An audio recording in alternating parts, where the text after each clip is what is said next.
من الشيطان الرجيم.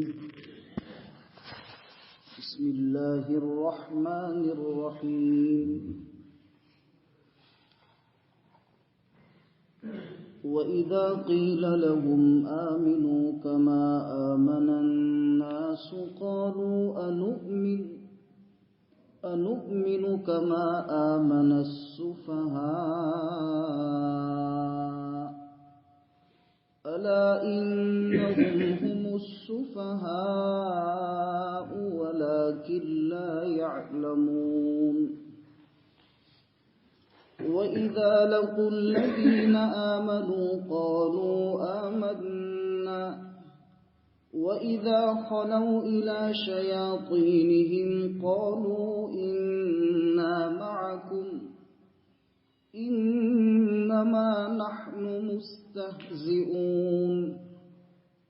الله يستهزئ بهم ويمدهم في طغيانهم يعمهون. اور جب منافقین سے کہا جاتا ہے کہ تم ایمان لاؤ جیسے کہ دوسرے لوگ یعنی صحابہ ایمان لائے ہیں، تو منافقین ایسا کہتے ہیں کہ کیا ہم ایمان لے آوے جیسے کہ بیوقوف لوگ لے آئے ہیں؟ کان کھول کر سن لو، یہی منافقین بیوقوف ہے لیکن انہیں اپنی بیوقوفی کا علم نہیں.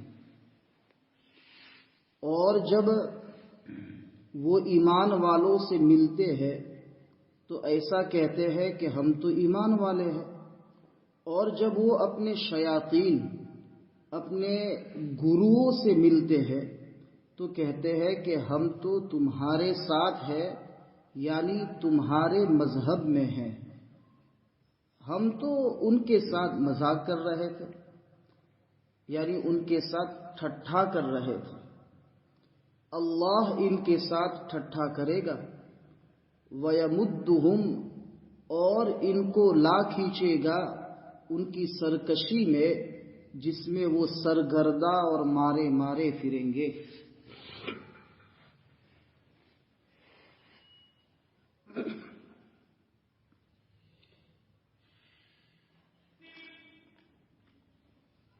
اوپر کی چند آیات سے اللہ رب العزت نے منافقین کا ذکر کیا ہے. قرآن کے شروع میں ایمان والوں کا ذکر تھا، پھر اس کے بعد پکے کفار اور مشرکین کا ذکر تھا، اور پھر اس کے بعد اللہ رب العزت نے منافقین کا ذکر شروع فرمایا. اس سے پہلے کے درس میں تفصیل کے ساتھ منافقین کا ذکر کیا گیا تھا، اور اس مجلس میں ہم نے یہ نیت بھی کی تھی کہ منافقین میں جو بری عادتیں ہیں ہم اپنے آپ کو اس سے دور رکھیں گے اور پکے اور سچے مومنین اور مسلمان کی فہرست میں اپنا شمار کروائیں گے. اس وقت ایک بات یہ بتائی تھی کہ اللہ رب العزت نے قرآن کریم میں جو عذاب کا ذکر فرمایا ہے اس میں سب سے زیادہ سخت اور سنگین عذاب منافقین کا ہے. کفار اور مشرکین سے بھی زیادہ عذاب کل قیامت کے دن جہنم میں منافقین کو ہوگا، کیونکہ کفار اور مشرکین مسلمانوں کے دشمن ہے، یہ بالکل کھلی بات ہے، لیکن منافقین مسلمانوں کے دشمن ہے یہ بات کھلی ہوئی نہیں ہے، اور اندر رہ کر وہ مسلمانوں کا نقصان کر رہا ہے. جیسے آپ نے ترجمہ دیکھا کہ جب منافقین سے یوں کہا جاتا ہے کہ تم ایمان لے آؤ جیسے کہ صحابہ ایمان لائے ہیں، یعنی ان کے ایمان میں ذرہ برابر کوئی تزلزل نہیں، ایمانی تقاضوں پر اپنے آپ کو ہر وقت پیش کر دیتے ہیں اور کسی قسم کی کوئی تعویل نہیں کرتے. اور منافقین کو جب یوں کہا جاتا ہے کہ جنگ میں چلو تو وہ تعویل کرتے ہیں کہ ہماری فلاں مشغولی ہے، کھیت میں جو ہے کھیتی بالکل پک چکی ہے، ابھی ہم نہیں آ سکتے. تو یہ منافقین کی طرح جو دوسرے جو پکے صحابہ تھے وہ تعویل نہیں کیا کرتے.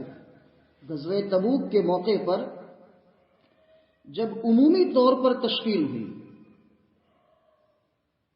تو سب صحابہ جو سچے اور پکے مسلمان تھے اللہ کی راہ میں نکل گئے، اور جو منافقین تھے انہوں نے بہانہ بنایا کہ تبوک مدینہ المنورہ سے بہت لمبا سفر ہے اور گرمی بھی سخت ہے، اس لیے ہم نہیں آ سکتے. یعنی ایسے عذر بیان کیے انہوں نے کہ جس کی وجہ سے وہ یہ چاہتے تھے کہ ہم اس غزوے میں شریک نہ ہو اور چھوٹ جائیں. تو اللہ رب العزت نے مستقل ان منافقین کے بارے میں آیات نازل فرمائی کہ وہ یوں کہتے ہیں کہ لا تنفروا فی الحر، یعنی گرمی میں نہ نکلو. اے محمد صلی اللہ علیہ وسلم ان کو بتا دو کہ نار جہنم اشد حرا، کہ تمہیں دنیا کی گرمی کی وجہ سے یعنی غزوے میں شرکت کا موقع نہیں ملتا تو اس کے عوض میں جو جہنم کی گرمی تمہیں پہنچے گی وہ اس سے بھی زیادہ سخت ہے. تو یہ بہانے بناتے تھے اور بہانے بنا کر مسلمانوں کا حوصلہ توڑ دیتے تھے. غزوہ احد کے موقع پر 1000 کے لشکر میں عبداللہ بن ابی بن سلول اپنے 300 منافقین ساتھیوں کو لے کر بیچ راستے سے واپس مدینہ چلا گیا. تو صحابہ کے حوصلے پست ہو گئے. ایک جماعت جب ایک محاذ پر اور ایک امید لے کر جب کسی میدان میں اترتی ہے اور پھر اس میں سے اپنے ٹوٹ جاتے ہیں تو پھر دوسرے لوگوں کا حوصلہ کم ہو جاتا ہے، پست ہو جاتا ہے. اور نتیجہ یہ ہوا کہ غزوہ احد میں پھر اخیر میں مسلمانوں کے جو ہے کئی صحابہ شہید ہوئے. تو منافقین نے اندر رہ کر مسلمانوں کا اور اسلام کا نقصان کیا ہے. اس لیے اللہ رب العزت نے ان کے لیے سنگین اور سخت سے سخت عذاب جہنم میں متعین فرمایا. اللہ رب العزت نفاق سے ہم سب کی حفاظت فرمائے. اب ان سے یوں کہا کہ اس طریقے سے ایمان لے آؤ جیسے صحابہ ایمان لائے. تو وہ کہتے ہیں کہ ان بے وقوفوں کی طرح ہم کیوں ایمان لائیں؟ یہ تو نہ اپنے اولاد کی فکر کرتے ہیں نہ اپنے خاندان کی فکر کرتے ہیں، اور جب بھی غزوات کے لیے اعلان ہوتا ہے تو اپنے آپ کو پیش کر دیتے ہیں. نبی کریم صلی اللہ علیہ وسلم کا کوئی بھی حکم ان کے لیے ہو تو فوراً تیار ہو جاتے ہیں، اپنے گھر بار کو نہیں دیکھتے. تو یہ تو بے وقوف لوگ ہیں. اللہ تعالیٰ فرماتے ہیں کہ یہ بولتے ہیں نا جو بے وقوف ہے یہی بے وقوف ہے. صحابہ بے وقوف نہیں تھے، صحابہ عقل مند تھے، اس لیے کہ انہوں نے اپنی دنیا کی زندگی کو اللہ کے لیے وقف کر دیا تھا کہ اللہ اور اس کے رسول صلی اللہ علیہ وسلم کا جو حکم ہوگا سر آنکھوں پر قبول، بالکل اس کی خلاف ورزی نہیں کریں گے. یہ زندگی کا شیوا اور مشن بنایا تھا ان صحابہ نے. اس لیے ان بے وقوفوں کو یہ لوگ بے وقوف لگ رہے تھے جو حقیقت میں عقل مند ہیں. آگے اللہ تعالیٰ نے اس کی طرف اشارہ بھی کیا ہے. پھر اس کے بعد وَإِذَا لَقُوا الَّذِينَ آمَنُوا قَالُوا آمَنُوا، جب وہ ایمان والوں سے ملتے ہیں تو کہتے ہیں ہم ایمان والے ہیں. دیکھو منافق کو مارے آستین کہتے ہیں.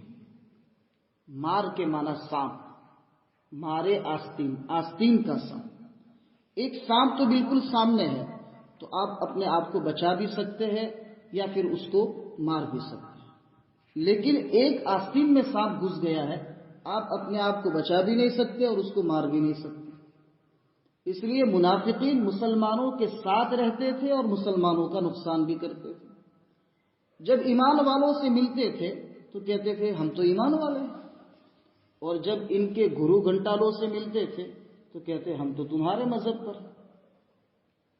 تو پھر وہ لوگ کہتے تھے کہ تم تو ابو بکر صدیق رضی اللہ تعالیٰ عنہ کے ساتھ بیٹھے ہوئے تھے، فاروق اعظم رضی اللہ تعالیٰ عنہ کے ساتھ بیٹھے ہوئے تھے، علی مرتضیٰ کے ساتھ تھے، تو کہا ہم تو خالی مذاق کرتے تھے۔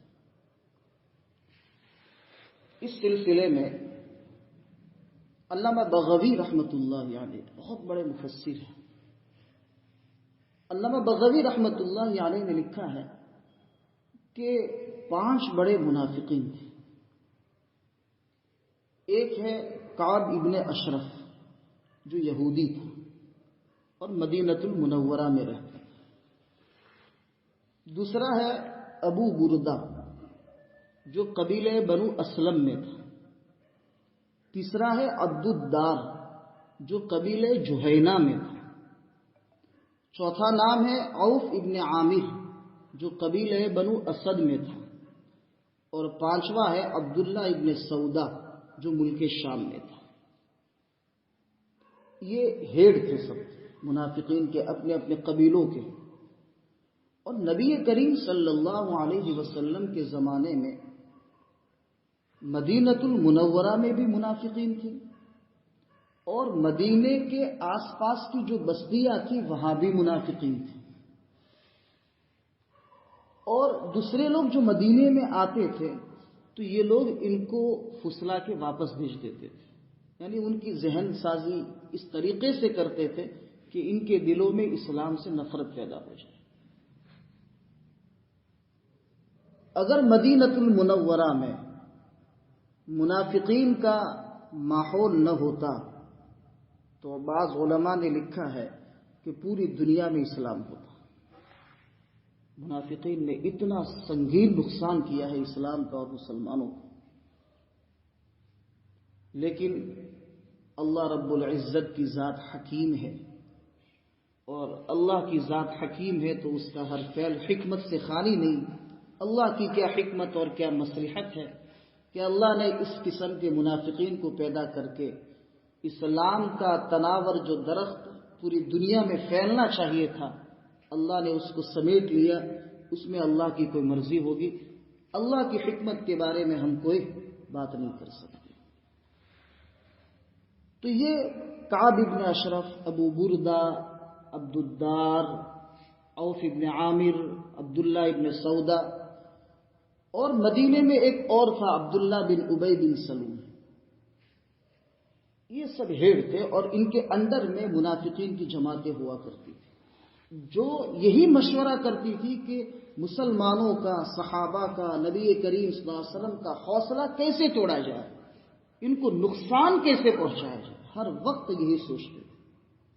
اسی لیے نبی کریم صلی اللہ علیہ وسلم نے کعب ابن اشرف سے پریشان ہو کر فرمایا، صحابہ میں کہا کہ کون ہے جو اس کا سر میرے پاس لائے، بہت نقصان پہنچا رہا ہے مسلمانوں کو اور اسلام۔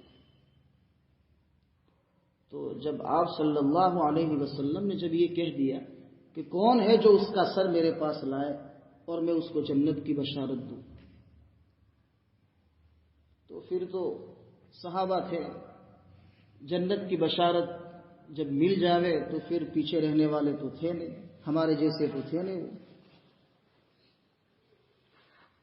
تو محمد ابن مسلمہ رضی اللہ تعالیٰ عنہ اور ابو نائلہ رضی اللہ تعالیٰ عنہ یہ دونوں تیار ہو گئے۔ محمد ابن مسلمہ اور یہ جو کعب ابن اشرف جو یہودی تھا، یہ دونوں دودھ شریک بھائی تھے، رضاعی بھائی کہتے ہیں جس کو عربی میں، دودھ شریک بھائی تھے۔ اور عرب میں آج بھی دودھ شریک بھائی جیسے حقیقی بھائی ہوتے ہیں اس طریقے سے رہتے ہیں، بہت اس کو اس لیے کہ وہ حقیقی بھائی ہی کی طرح ہے، مسائل میں بھی، وراثت کے اعتبار سے بھی اور نکاح کے اعتبار سے بھی۔ اگر ایک عورت نے جو کسی کی بیٹی ہے، ایک بچی جو کسی کی بچی ہے، اور ایک بیٹا جو کسی اور کا بیٹا ہے، اگر دونوں ایک عورت کا دودھ پی لے تو یہ دونوں دودھ شریک بھائی بہن بن جاتے ہیں اور ان کا نکاح آپس میں حرام ہے، جیسے کہ سگے بھائی بہن کا نکاح حرام ہے۔ تو احکام کے اعتبار سے بھی دودھ شریک بھائی بہن یا دودھ شریک بھائی وغیرہ کے مسائل ایک جیسے ہیں اور حقیقی بھائیوں کے درمیان ہیں۔ تو محمد ابن مسلمہ رضی اللہ تعالیٰ عنہ نے نبی کریم صلی اللہ علیہ وسلم سے فرمایا کہ یا رسول اللہ میں تیار ہوں۔ تو کہا کہ کیا کریں گے؟ کہا یا رسول اللہ آپ چھوڑ دو، ہم کیا کریں گے، آپ خالی ہمیں اتنی اجازت دو کہ ہم کعب ابن اشرف کے پاس جا کر آپ کی برائی کریں گے۔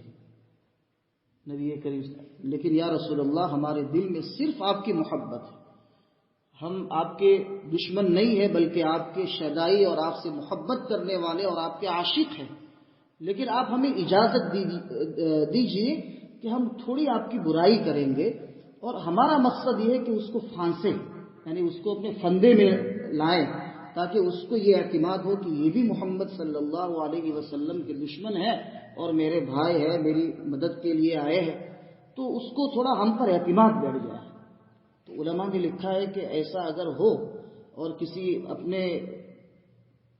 کسی بادشاہ کسی خلیفہ کی اگر اس طریقے سے برائی کرنی پڑے کہ سامنے والے کو جو ہے ہم پھانس سکے تو یہ شریعت میں جائز ہے، اس کو حیلہ کہتے ہیں، تدبیر کہتے ہیں اس کو، لیکن ہر جگہ پر جائز نہیں ہے۔ وہاں دیکھنا چاہیے کہ بھئی یہاں صحیح معنوں میں حیلہ اور تدبیر ہے کہ نہیں ہے۔ تو پھر یہ محمد ابن مسلمہ اور ابو نائلہ 2-3 ساتھی کعب ابن اشرف کے پاس گئے اور جا کر کہا کہ بھائی صاحب کیا سنائے آپ کو۔ یہ بخاری شریف کا واقعہ ہے، کتاب المغازی میں، بخاری جلد ثانی میں۔ کہا کیا سنائے آپ کو ہمارے دکھڑے، یہ جب سے ہم نے محمد کے دین کو قبول کیا ہے تب سے ہم پریشان ہیں، زکوٰۃ کا حکم ہے، صدقات کا حکم ہے، پتہ نہیں کھیتی وغیرہ ہوتی نہیں ہے اور مال نہیں ہے، پریشانی ہے، اس لیے اب جب ان کے ساتھ ہم ہوئے ہیں تو اب ہمیں کچھ تو ان کو دینا پڑے گا، اس لیے ابھی ہمارے پاس نہیں ہے، اس لیے آپ میرے رضائی بھائی ہیں، دودھ شریک بھائی ہیں، تو آپ مجھے کچھ اناج غلہ وغیرہ مجھے دیجئے اور کوئی چیز ہمارے پاس سے رہن لیجئے۔ رہن کا مطلب گروی جس کو اپنے اڈور، کوئی چیز ہمارے پاس سے بطور گروی لے لیجئے تاکہ اعتماد ہو کہ ہم آپ کا یہ غلہ اور اناج جب پک جائے گا تو واپس کر دیں گے۔ تو کعب ابن اشرف جو ہے نا، اس کے بارے میں لکھا ہے کہ عورتوں کا بڑا شوقین تھا، خوبصورت بھی تھا، مالدار بھی تھا، تو عورتوں کا اس کے اندر جو ہے بڑا شوق تھا۔ تو اس نے یوں کہا کہ ایک کام کرو، اناج اور غلہ میرے پاس سے لے جاؤ اور اپنی عورتوں کو گروی رکھو میرے پاس۔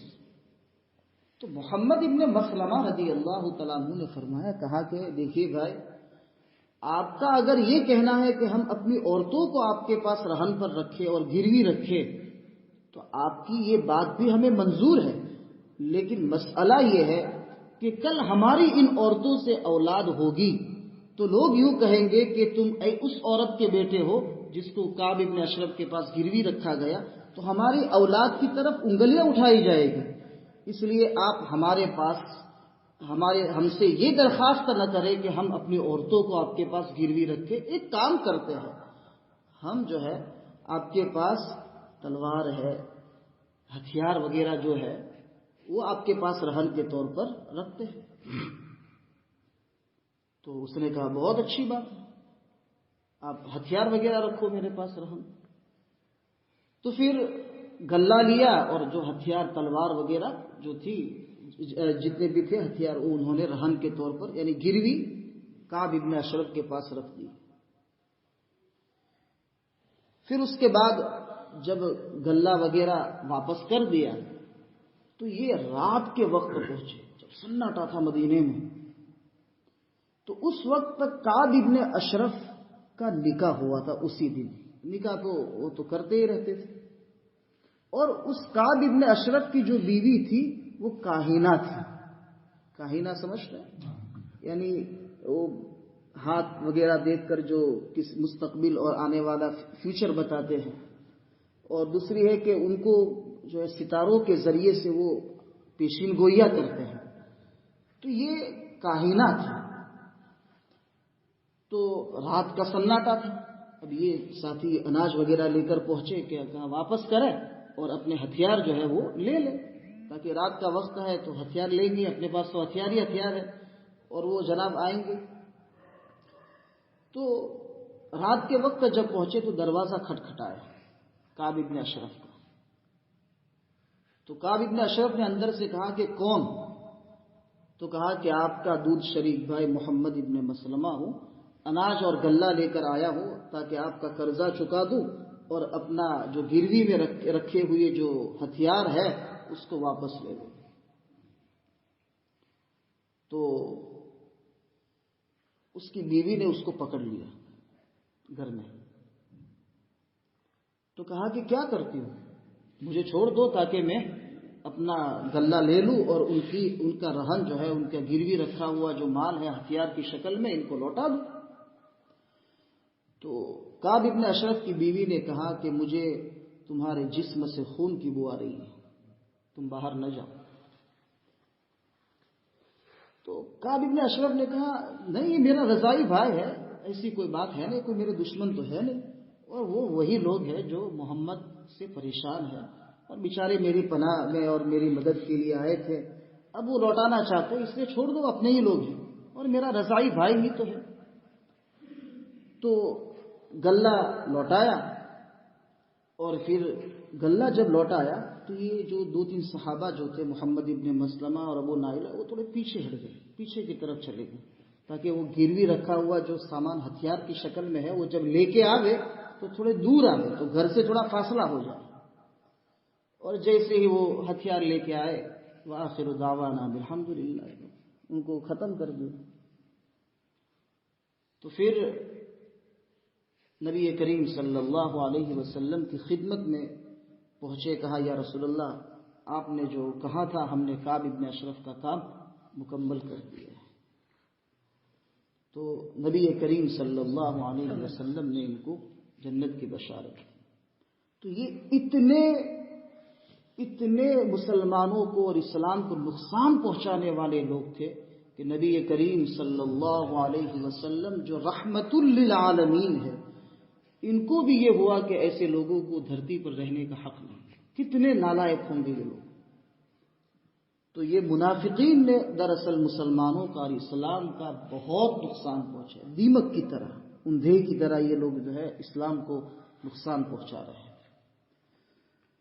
تو انہوں نے جب وہ اپنے گرو گھنٹالوں سے، یہ لوگ مراد ہیں، جاتے تھے تو یوں کہتے تھے کہ ہم تو تمہارے ساتھ، اور وہاں جو تھے تو وہ کہتے تھے کہ ہم تو مذاق کرتے ہیں. اللہ تعالیٰ فرماتے ہیں کہ اگر تم مذاق کرتے ہو تو اللہ بھی تمہارے ساتھ مذاق کرے گا. کل قیامت کے دن پتہ چل جائے گا کہ مسلمانوں کے ساتھ مذاق کرنے کا نتیجہ اور اس کا انجام کیا ہے. اللہ تعالیٰ فرماتے ہیں کہ وہ سرکشی میں مارے پھریں گے. یعنی منافقین کا جو ذکر ہے، اللہ تعالیٰ نے 5ویں پارے میں اخیر میں جو ذکر فرمایا کہ لا الہ الا ولا الہ الا، یہ لوگ مسلمانوں کے ساتھ رہتے تھے تو کچھ کفار یہ سمجھتے تھے کہ یہ تو مسلمان ہیں، اور یہ یہود وغیرہ کے کچھ لوگوں کے ساتھ تھے تو یہ سمجھ رہے تھے وہ یہود وغیرہ کہ یہ تو ہمارے لوگ ہیں. لیکن جب دونوں آمنے سامنے آ جائیں گے مسلمان اور کفار، اس وقت یہ کہا جائیں گے نہ یہ یہاں کے رہیں گے نہ وہاں کے رہیں گے. تو یہ اس کی وجہ سے سرگردہ اور مارے پھریں گے. اس وقت یہاں سے بھی کھائیں گے اور وہاں سے بھی کھائیں گے. اس لیے منافقین جو ہے ان کے بارے میں اللہ تعالیٰ نے فرمایا کہ وہ لوگ سرگردہ اور مارے پھریں گے، ان کا کوئی صحیح راستہ ان کو ملے گا نہیں. پھر آگے اللہ تعالیٰ فرماتے ہیں کہ انہوں نے، اللہ تعالیٰ نے کہا زندگی دے کر کہا کہ تم ہدایت خرید لو، تو انہوں نے ہدایت کو دے کر گمراہی خریدی. یعنی ایمان والوں کی صحبت، نبی کریم صلی اللہ علیہ وسلم کے ساتھ رہنا ان کو نصیب ہوا، تو ہدایت کے حاصل کرنے کے لیے اس سے بڑھ کر اور کیا نعمت ہو سکتی ہے. تو انہوں نے اس کو چھوڑ کر کفار کی صحبت اور ان کا دین اور ان کا مذہب اپنا لیا، تو گویا کہ ہدایت کے بدلے میں یعنی ہدایت دے کر گمراہی خریدی، یعنی جنت دے کر جہنم خریدی۔ اب ان کی تجارت نفع والی ہوگی، بلکہ ان کی تجارت میں سراپا نقصان ہی نقصان ہے، اور نقصان ہونے کے ساتھ ساتھ ان کو راہ راست پر چلنا بھی نصیب نہیں ہوا۔ نتیجہ یہ ہوا کہ نفاق کی حالت میں ان کی موت ہوئی اور اللہ تعالیٰ نے ان کو جہنم میں پہنچا دیا۔ اولئک الذین اشتروا الضلالۃ بالہدی، یہی لوگ ہیں کہ جنہوں نے گمراہی کو ہدایت کے بدلے میں خریدا۔ فما ربحت تجارتهم، ان کی یہ جو تجارت کا تجارت تو جیسے لین دین ہوتا ہے، لیکن ان کی یہ جو تجارت کہ یعنی ہدایت دے کر انہوں نے جو گمراہی لی، تو یہ اس میں کوئی نفع نہیں ہوا بلکہ نقصان ہی نقصان ہوا۔ دنیا کے کچھ سال تک ان کو جو ہے نجات ملی لوگوں کے مار سے، قتل وغیرہ سے، لیکن آخرت میں ان کے لیے کوئی نجات اور کوئی جو ہے جنت کی امید نہیں، بلکہ وہ جہنمی ہے۔ وما كانوا مهتدین، اور وہ لوگ جو ہے ہدایت پر نہیں ہے۔ اللہ تعالیٰ نفاق سے ہماری حفاظت فرمائے، کفر شرک سے حفاظت فرمائے، سچا پکا مومن بنائے، قرآن کریم سے، اللہ کے احکام سے، نبی کریم صلی اللہ علیہ وسلم کے پاکیزہ طریقوں سے عشق اور محبت عطا فرمائے۔ اللہ تعالیٰ ہم سب کے مرحومین کی اور پوری امت مسلمہ کی مغفرت فرمائے۔ سبحان ربک رب العزت عما یصفون وسلام علی المرسلین، الحمد للہ۔